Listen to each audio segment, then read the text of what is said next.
क्या आपको आपकी वालदा, बहन या किसी करीबी जानने वाली को छाती में कोई लम्प यानी गिल्टी महसूस हुई है, जिसे वो शर्म या खौफ की वजह से किसी को बता नहीं रही और अंदर ही अंदर परेशान हैं?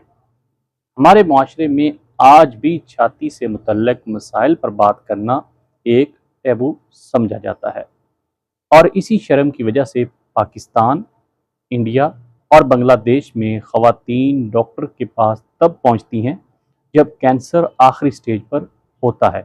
याद रखें, छाती की हर गिल्टी कैंसर नहीं होती।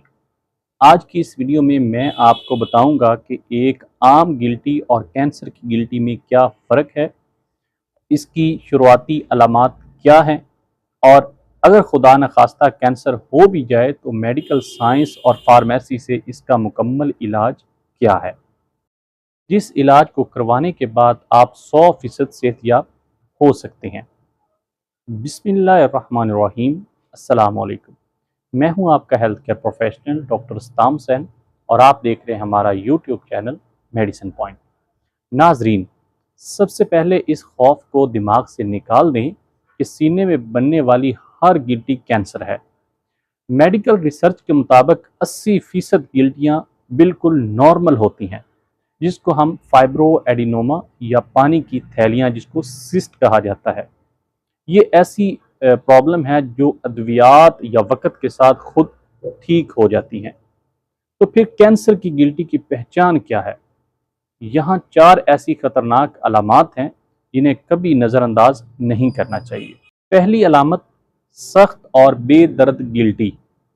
कैंसर की गिल्टी अमूमन पत्थर की तरह सख्त होती है, और सबसे ख़तरनाक बात यह कि शुरू में इसकी कोई दर्द नहीं होता। अलामत दूसरी, जिल्द में तब्दीली। छाती की जिल्द का रंग बदल जाना या माल्टे की छिलकी तरह खुरदरा हो जाना, ये दूसरी अलामत है। तीसरी अलामत, निप्पल की साख्त में बदलाव। निप्पल का अंदर की तरफ धंस जाना या इसमें से खून या किसी अजीब रतूबत यानी डिस्चार्ज का निकलना, ये भी एक कैंसर की गिल्टी होने की अलामत है। चौथी अलामत, बगल में सोजन।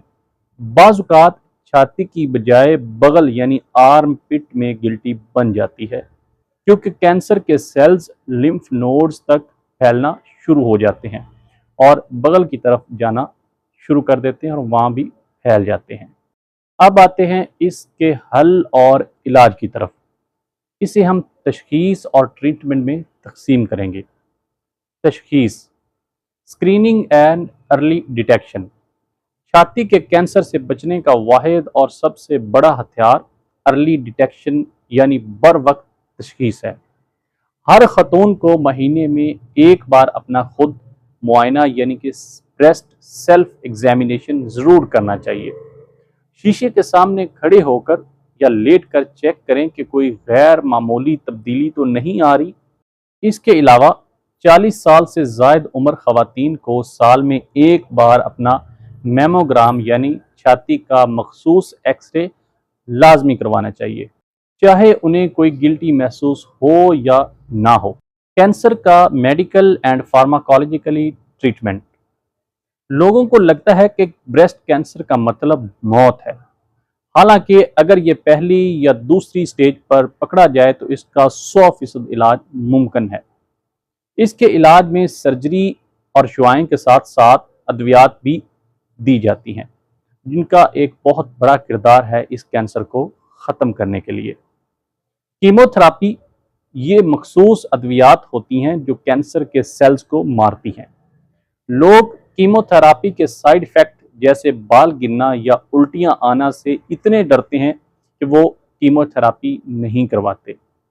लेकिन एक फार्मासिस्ट होने के नाते मैं आपको मशवरा दूंगा कि आप कीमोथेरापी लाजमी करवाएं, क्योंकि अब मार्केट में ऐसी एंटी इमेटिक अद्वियात आ चुकी हैं जो कीमोथेरापी के दौरान पेशेंट को दी जाती है और उनको किसी किस्म की उल्टी या मतली का एहसास नहीं होता। ब्रेस्ट कैंसर के लिए हार्मोन थेरापी। कुछ कैंसर जिस्म में हार्मोन्स जैसे एस्ट्रोजन की वजह से बढ़ते हैं। ان کو روکنے کے لیے مخصوص گولیاں جیسے کہ ٹیموکسیفن دی جاتی ہیں جو مریض کو کینسر دوبارہ ہونے سے بچاتی ہیں، اور اس کا استعمال انتہائی محفوظ اور مؤثر ہے۔ ٹارگیٹڈ تھراپی، یہ جدید میڈیسنز ہیں جو صرف کینسر کے سیلز کو نشانہ بناتی ہیں اور نارمل سیلز کو کوئی نقصان نہیں پہنچاتی۔ میری آج کی اس ویڈیو کا مقصد آپ کو ڈرانا نہیں بلکہ آگاہ کرنا تھا۔ شرم اور ہچکچاہٹ کو اپنی جان کا دشمن نہ بننے دیں۔ میرا آپ سے ایک سوال ہے کہ کیا آپ نے یا آپ کے گھر کی خواتین نے کبھی سیلف ایگزامینیشن کے بارے میں سوچا ہے یا کبھی میموگرام کروایا ہے؟ مجھے کمنٹ باکس میں ضرور بتائیں کہ آپ کے خیال میں ہمارے ہاں خواتین اس موضوع پر بات کرنے سے کیوں ڈرتی ہیں؟ اگر آپ کو یا آپ کے کسی جاننے والے کو چھاتی میں کوئی گلٹی محسوس ہوتی ہے اور آپ نے کوئی الٹرا ساؤنڈ یا میموگرافی کی رپورٹ کروائی ہے جو آپ کو سمجھ نہیں آ رہی، تو آپ بالکل نہ گھبرائیں۔ اسکرین پر دیے گئے ہمارے واٹس ایپ نمبر پہ اپنی رپورٹ شیئر کریں۔ میں ایز اے پروفیشنل کوشش کروں گا کہ آپ کو مکمل رہنمائی فراہم کروں۔ یہ ویڈیو ایک صدقہ جاریہ ہے، اسے اپنی بہنوں، بیٹیوں اور فیملی کے واٹس ایپ گروپ میں لازمی شیئر کریں، کیونکہ آپ کا ایک شیئر کسی خاتون کو شرم کے خول سے نکل کر اس کی جان بچا سکتا ہے۔ عورت کی صحت پورے خاندان کی صحت ہے۔ اپنا اور اپنے پیاروں کا بہت خیال رکھیے۔ صحت کے متعلق ایسی اتھینٹک اور پروفیشنل ویڈیوز کے لیے میڈیسن پوائنٹ کو ابھی سبسکرائب کر لیں۔ ملتے ہیں اگلی ویڈیو میں، تب تک اللہ حافظ۔